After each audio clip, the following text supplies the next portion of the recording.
by Riverside.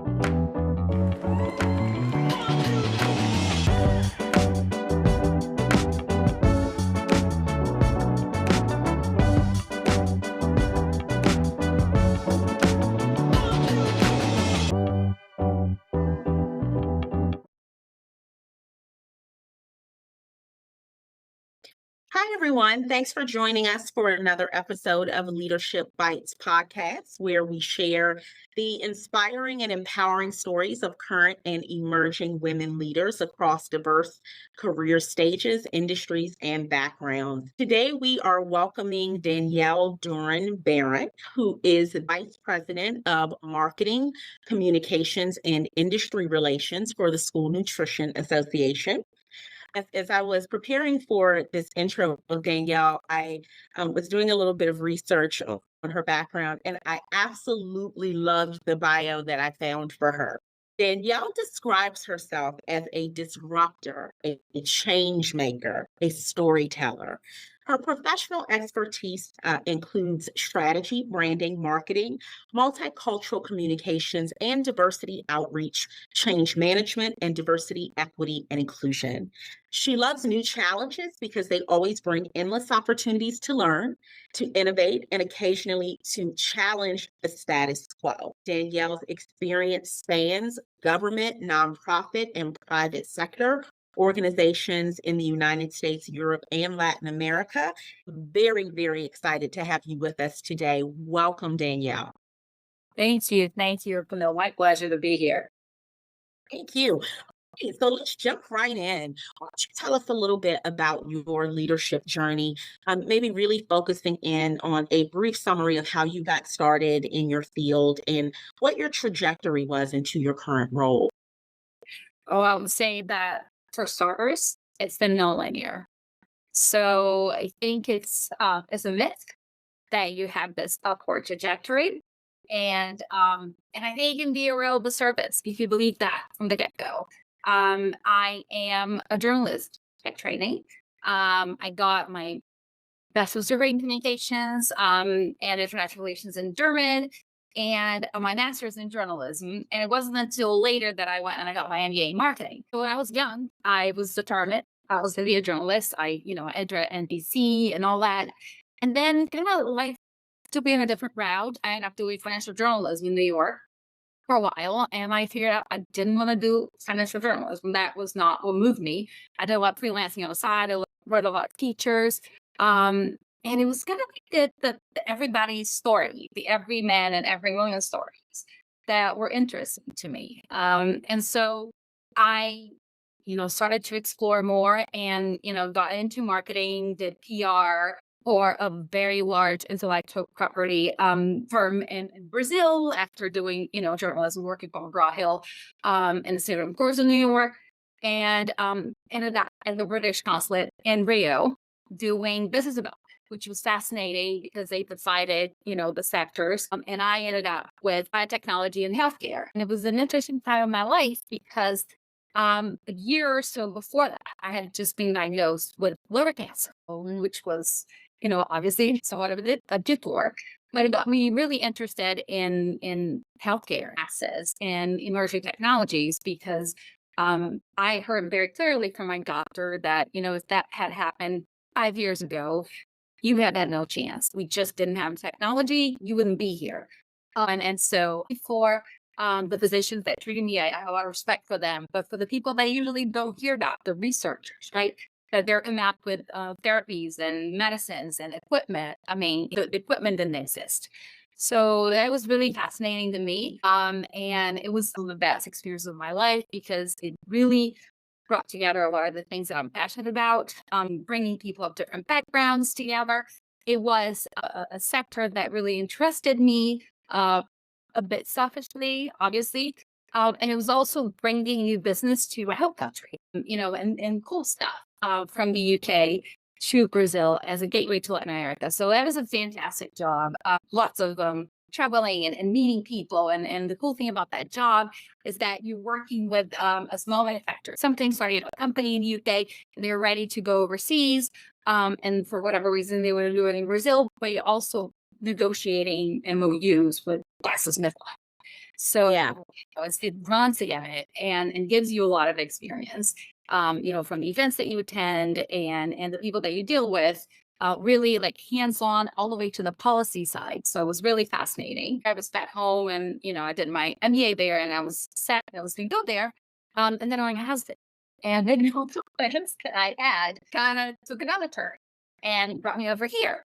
And so I left the job that I really liked. And, the friends and the family. And again, I was back here, which, 6 years ago when I had left New York, right on September 11th, I didn't think it was going to happen. So I came back here and had to restart my career. And what I found really interesting now, back then, I found disheartening was that everything that I had done since leaving New York, all the stuff that I had done in Brazil, amounted to very little when I came over here because potential employers didn't really know what to make of it. And kind of like disregarded all that experience that I had. And it was a pivotal time of my career because it was, from your late 20s to your early mid 30s. And that's when you're building it, ready to take a leap. But at the same time, it was interesting because the coolest job I got here, I was hired by a Scottish guy who had worked for the British government back in London. That's what led me to that position in a large international nonprofit. We did a lot of U.S. strategy work here. Wow. Wow. Thank you for sharing that. And so what keeps you inspired in doing work in nonprofits? I think the impact, and knowing that you're doing things for a good reason, right? My friends and my teammates certainly have heard me say that. I think when you're marketing, it's very delicate because you selling your employer, you're selling the products they have, you're selling a vision. So if you don't believe in it, it becomes very complicated. So if you're working for a for-profit company or a company that really doesn't align with your values, to me that's a violation, right? I had right before I got the job at the British consulate, I was doing my MBA and a professor might recommend me for this job interview and I went there and it turns out that they want a profile that it was very specific. And then the head of she was like, well, this spot's not gonna work out, but I got another one. And it was a cigarette. And I'm like, hell no. When she brought up the name, I'm like, hell no, the company that's stealing my parents, I can't do that. And she looked at me like, whoa, that just came. It's exactly what I felt. And I would probably have said the same thing, but in a more polished way. But it was, a knee jerk reaction. So Yeah. it's just like, I guess you don't want to go through it. And I'm like, absolutely not. I can't do it. Yeah. Yeah. The working for nonprofits, especially if what they do really aligns what your values and what you believe in, that I see that as privilege. I really do. Is that what attracted you to your current leadership role? Yes. I mean, I wasn't a global nonprofit, but we had a ton of great work and one opportunity to grow. And it presented itself with an accreditation agency that was, member of BSC and all that. So I kind of went there and they were growing internationally and they wanted that expertise. And so that's what kind of like attracted me. It was an education, they were doing a good thing. And they had these global expansion plans. And the other thing that really attracted me was the opportunity to build something from scratch. And if you look at my career trajectory, you will see it's like a blessing and a curse because I was, telling my coworkers, I'm always wearing the hard hats. I'm like, I'm ready to take it off and kind of enjoy the like remodeling. I feel like I'm tussling demo and then the really hard stuff. And how I've been for the last 3.5 years. I feel like we're getting there. And I'm very excited. Yeah, we put in so much work and it's just getting the projects off the ground. It's just getting the people that really believe in what you're trying to do and are willing to put in the sweat and their minds and everything that they have there with you. So Yeah. so that's exciting. That's invigorating. Yeah, absolutely. So did you always have a sense, Danielle, that you would be a leader? Did you know that would be your trajectory? looking back, people weren't bossy. No was used by people to describe me because and I tell my friends the same thing too. I am a great follower. I really am. If I fully believe as the leader, right, and what they're Mhm. trying to do, and then they know how to get there. So Yeah. my default is, and even in my, volunteer life with my kids and whatever, I take a step back because I want you Mhm.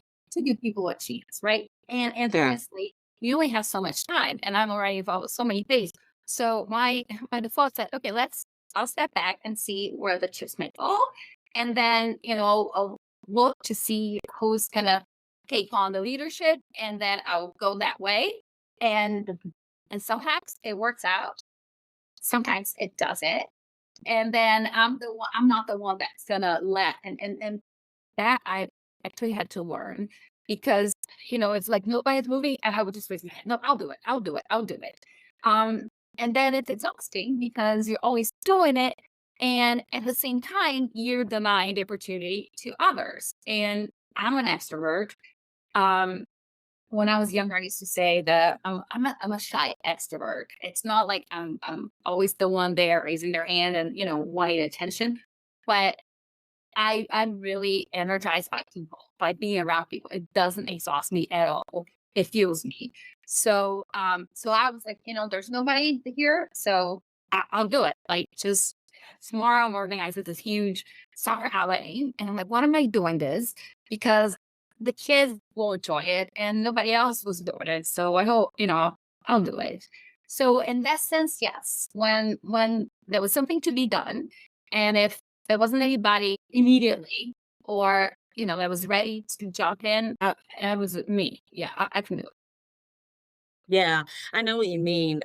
I too do that a lot. And I think you're right, it can be exhausting. It can also sometimes be a crutch for other people because they default to the fact that, oh, Danielle's going to do it or, oh, Camille's going to do it. And so I too am learning to establish and set some really strong boundaries and say when it's enough. So I that totally resonates with me.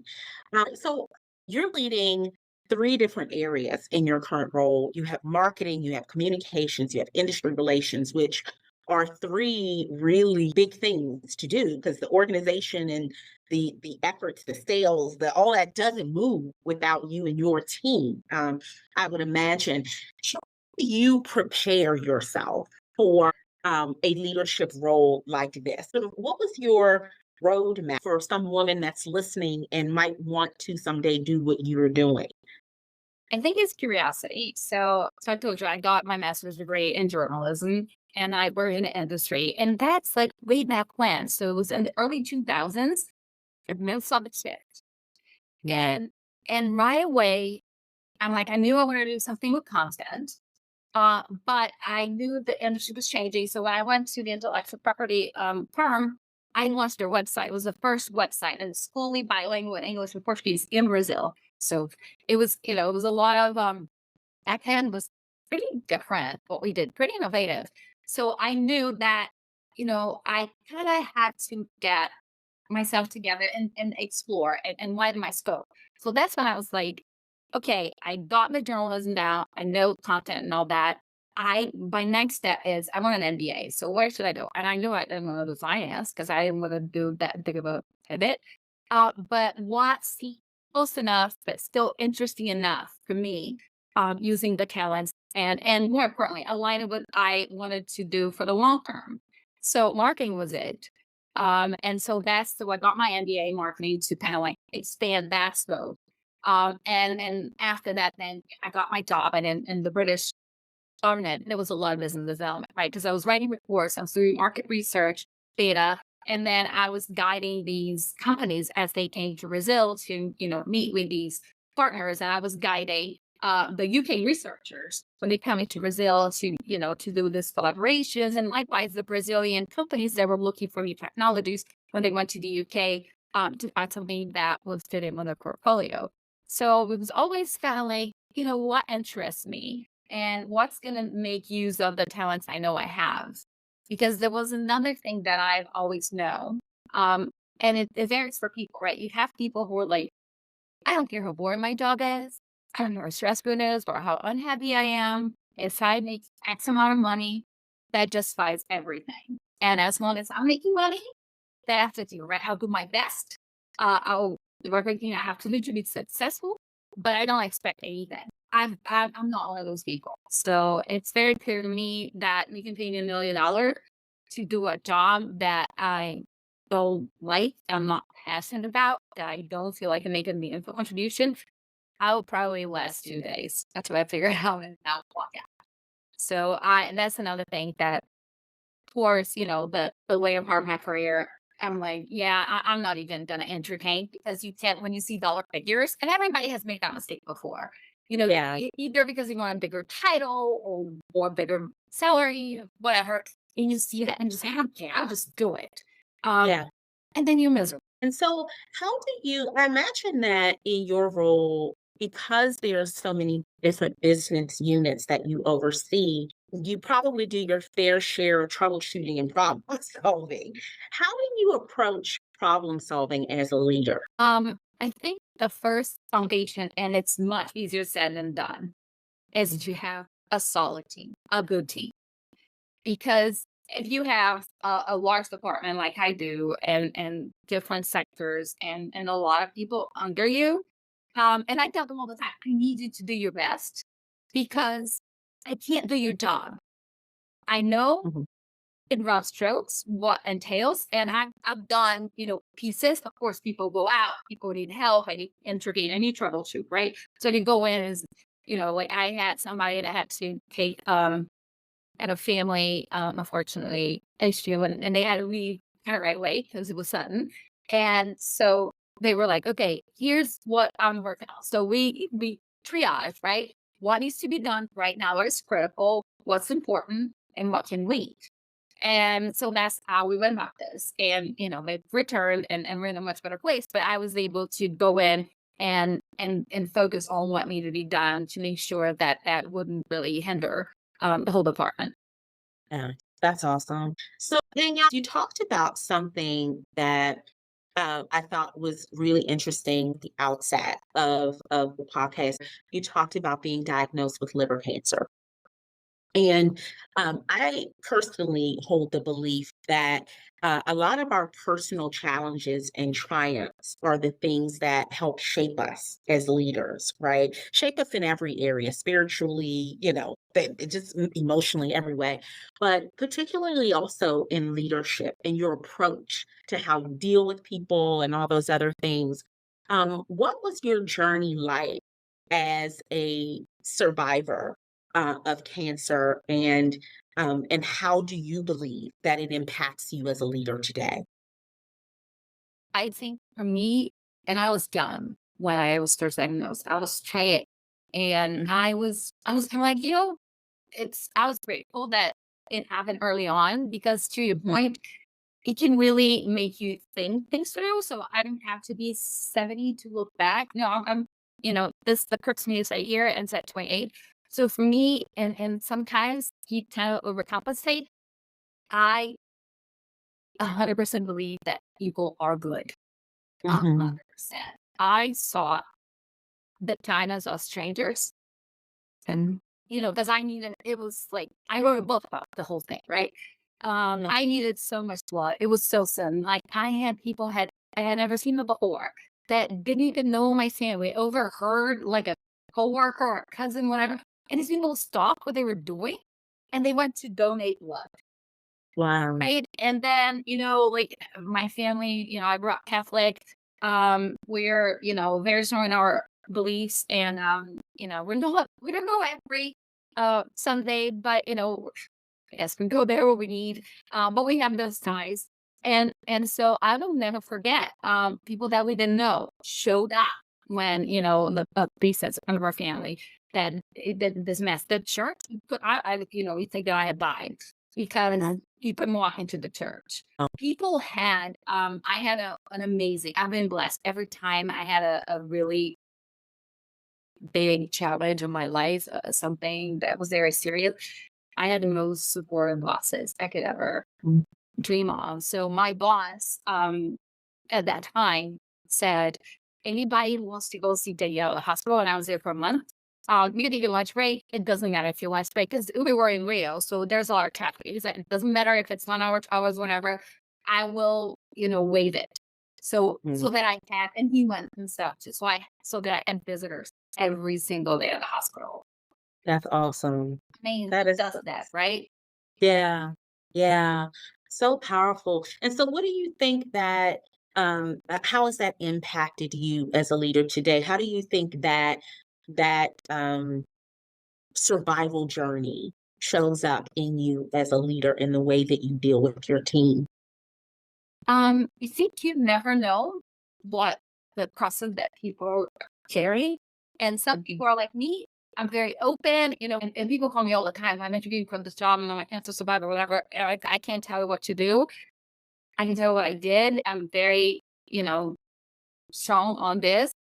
I tell them, like, because now it's been a while, but I have cancer and I had a late relapse. So you have to go to the doctors and you have to do the scans and all that. And I was honestly, leading out to those tests, I was a mess. I mean, now it gets a little bit better, but it's never easy. So, I want my employer to know.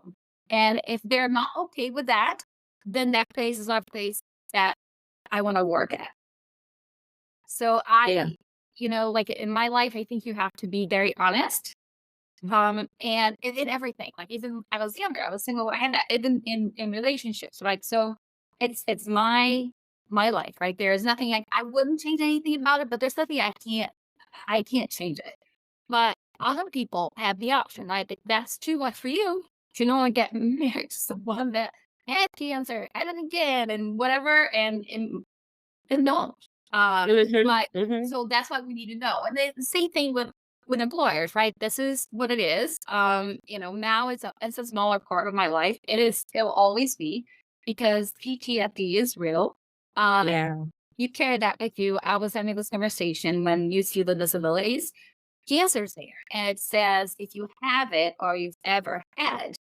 I never mark that because I don't have any physical impairments, and you have people that have, they had a limb removed or they have lymphedema. I don't know. Thank God I don't have anything like that. But I can't sound in that. Psychologically, it's not there. yeah, yeah.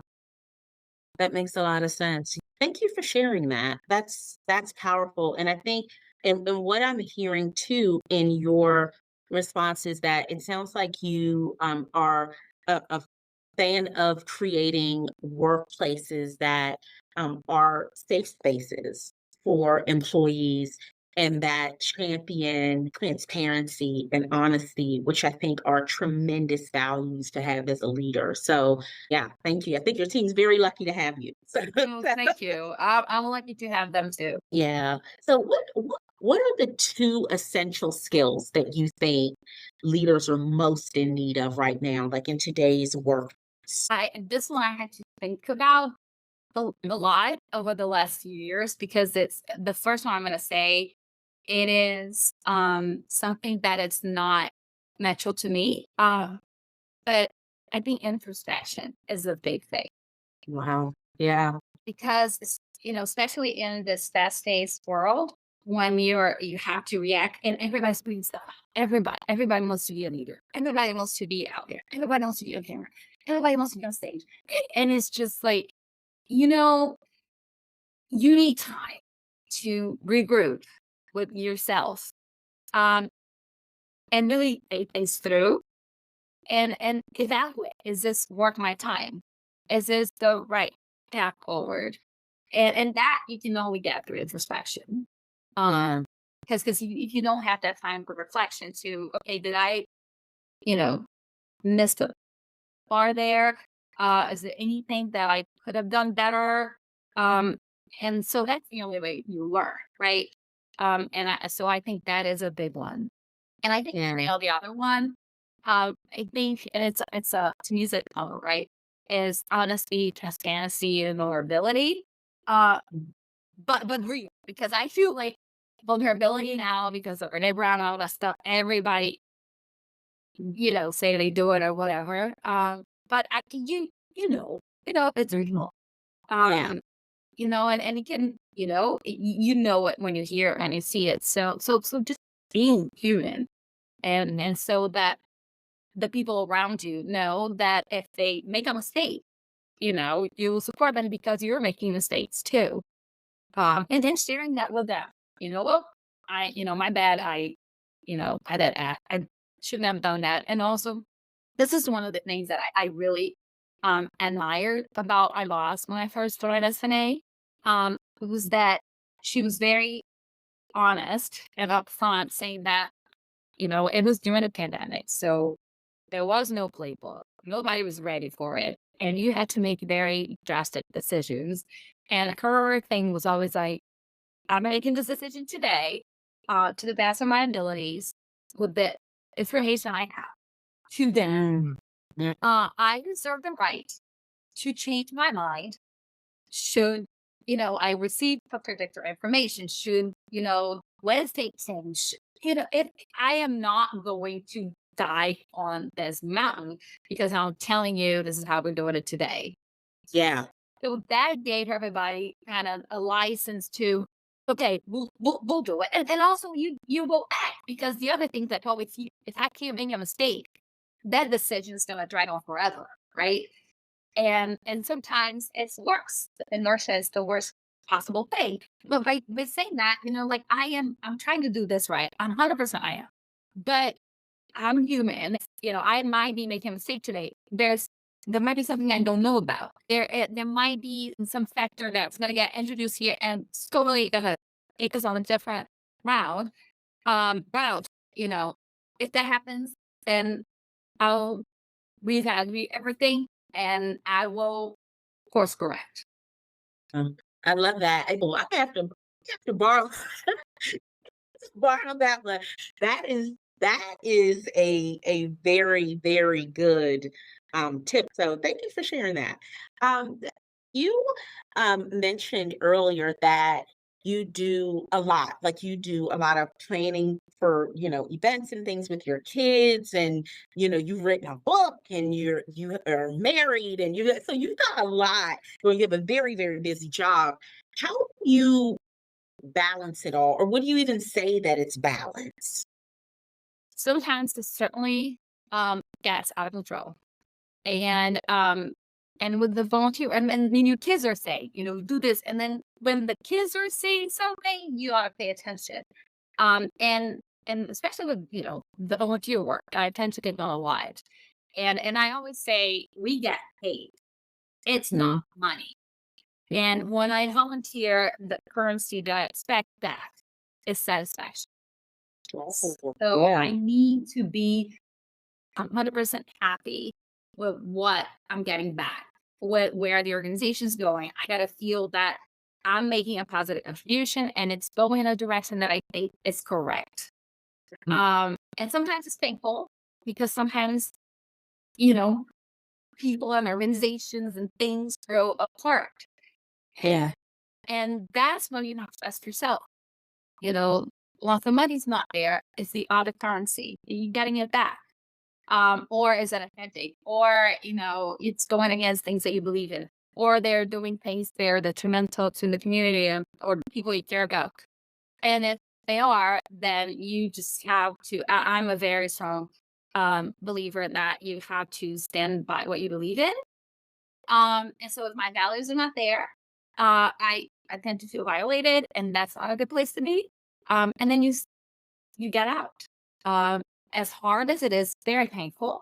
But you do because you don't want to become, and that's for a job too. You don't want to be that toxic presence, right? And you just and at the same time when you're in the volunteer role, when you're on the board, you have your fiduciary duties, right? And if things are happening and some things are not being followed through or they're being done not in the best way, you need, if you're a CAE, you know that I always say like, you throw my friends and I always say this joke, you throw the glass of water on the wall and make a splash and you leave and say, I am in no way, shape, or form part of this. So you kind of get out. So that's kind of like how you balance. I think to me, the return has always been fulfillment. And so it's I'm not feeling happy and fulfilled, then it's time to move on. And Yeah. you either go on to the next thing or you just take a breather and you figure out if you want to do something, or if you just want to do less for a bit. And for me and it's interesting because at the same time, I was kind of like take a step back from social media. And it's kind of like Yeah. it's my job, right? Yeah.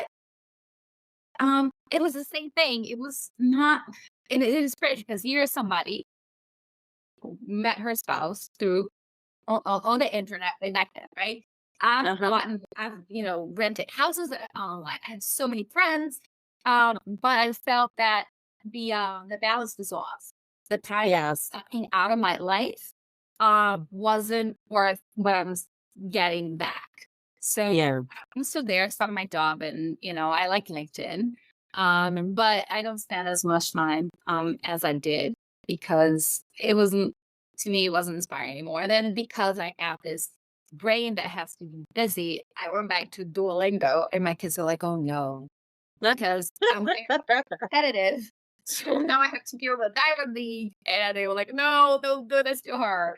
But it's good because I spoke German and French when I was in college, and Uh-huh. you know how languages are. You don't use them, you lose them, Yeah. but you don't really lose them. They're there, and that's the So I've been quite happy because it still means all coming back to me. So when I realized, Wow. So how do you keep yourself like, how will you keep yourself sharp once you brush up? Do you have friends that speak those languages and you kind of interchange with them? yes, I do. But I thought the reason why I learned a bunch of languages when I was younger to begin with, a lot of it had to do with books. Because call me crazy, but since I was little, if I was reading a translated book, I could hear the translator and the author. It was just two voices in my head. And I was like, no, I don't think so. It was me fighting with these full things in my head. I don't really think the author meant that. I think that's a translator. And I hear noise here. So it would bother me. And so I'm like, no, I want to read what the author really wanted to say. And so it's easy enough for me to go back and read again and watch movies and Mm. Netflix and all these streaming services. And I love to travel. Um Okay. and I think it's a good example for your kids too, because I forced my children to learn Portuguese when of course they're 9 and 13 and they don't want another class. But when you travel and you can talk to people, uh now you have AI, you put your phone next to somebody. Sure. But we probably heard the Mandela say that, you talk to the man in a language that he understands, and then you talk to them in his language and it goes to the heart, right? Yeah. And so it's a different connection. So for me, it's always been about connection, connection to their culture, connection to the people. And so that's why it was my first love. It was languages, and that's the reason. And now I'm getting back to it. I love that. So yeah, I'm gonna pivot a little bit and take us back to the leadership journey. What is the one thing, and I ask everybody this question, because Back to the Future is one of my favorite movies. So if you could hop in a DeLorean and go back in time to talk to Danielle at a different phase in her life, what is something that you would go back and tell her that she needs to know before she becomes a leader? Um, I think is there are two things. One, and I say that I've said at an ASE event. There's the whole hop out, be yourself, and I have a little thing. I say, be yourself, pero no mucho, but but really not too much, because that can be used against you, and it will be used against you. So kind of like make a room.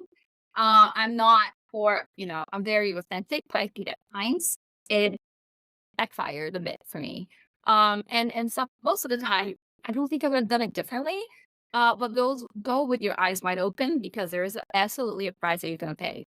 And I think 99% of the time, I would have paid the price regardless. But maybe the 1%, I'm like, yeah, you know, not really.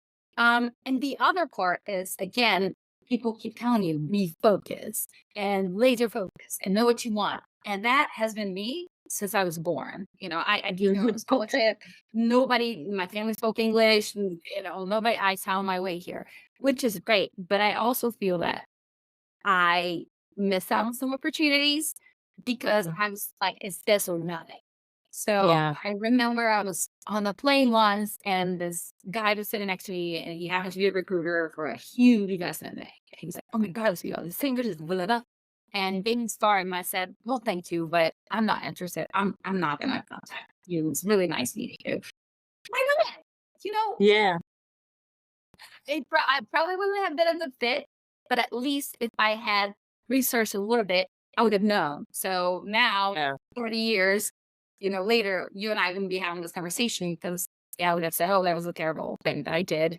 Or it was great. And, I moved on. But so I think be curious and sometimes go off the track a little bit. Yeah. Yeah. Is there any advice that you would offer to women who want to find joy in their career? Maybe they don't have it yet, but they want to find it. What would be your advice? So then my advice is don't be complacent. Because a lot of times you're going to be at a place and, it's almost like you live in a parallel universe because you're just like, there's something no here. We've been doing this. It could be doing that. And everybody's like, no, start with yourself. Everything's fine here. What the heck are you doing? And you just think there's something wrong with you. There isn't. You're just not at the right place. And, it's not a diss on any specific company. They might be great. But you might need something else. And I was talking to a friend this weekend and she said, it's always hard to let people go. But and she was like, even in the worst circumstances, I've never told you I'm letting you go because you stole money from me or because, you really messed us up. She's like, my spiel was always, I needed somebody playing flute, and you're a great pianist. So, Mm. that's not a good fit because that's Yeah. what I need for my band, for my Yeah. pianist, right? Yeah. And she's like, if the person's really good and it's just a mismatch, I'll be the first one to refer them to somebody else that I know need that talent. If Yeah. they're not good, you don't tell them either. You just say, that's a look to you. Yeah. Yeah. Yeah. That's really good advice. So Danielle, thank you for joining us today, and love it to give you an opportunity to share. Is there anything big that you have going on in the near future that you want to share with our audience, or how can people, if they want to follow your journey or connect with you, how can they reach out to you? I just love connecting with people. I'm on LinkedIn. It's one of those huge platforms that I'm, constantly posting or, at least there. I'm always at the ASE events because that's our community. I love presenting there. So big things. I was talking to a friend of mine, who you probably know, Tamla Blaylock. Yeah. Uh-huh. And Family's great. I think we'll be presenting together for the Fed for 6 consecutive year. And so, Wow. yeah, so and it's always on something different. And it always starts with the conversation just like you and I are having. And one of us be like, this should be a session. And it's always based on either an issue that we're contemplating, a problem that we're faced with, but I guess it's the desire to get back, right? So I Yeah. went through this. Some of these things were painful. So I don't want you to go through the same thing. So yes, big things. And I always love to connect and share anything that I have, but I also love to learn. So I'm always looking for people who's find me a lot of podcasts.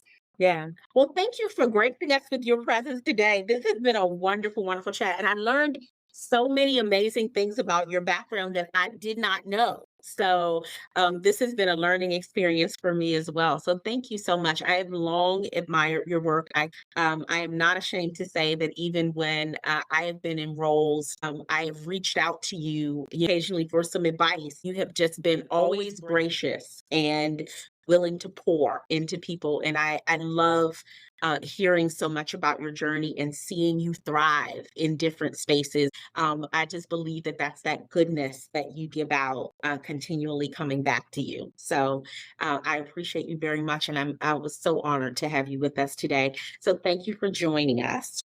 And listeners, tune in 2 weeks for our next podcast. Thank you so much for listening.